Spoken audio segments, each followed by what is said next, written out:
Baroda medical કોલેજનો વિદ્યાર્થી હોસ્ટેલમાંથી નીકળ્યા બાદ લાપતા। બનાસકાંઠાના વિદ્યાર્થીનું 1600 રૂપિયાનું ઓનલાઈન ટ્રાન્ઝેક્શન કર્યા બાદ મોબાઈલ બંધ।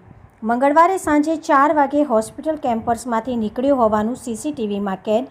વિદ્યાર્થીના પરિવારજનોને જાણ થતાં વડોદરા દોડી આવ્યા।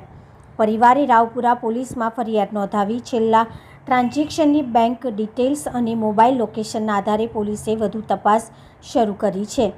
પોલીસ દ્વારા વિદ્યાર્થીના મિત્રો અને જાણીતા લોકોના નિવેદનો લેવામાં આવ્યા છે।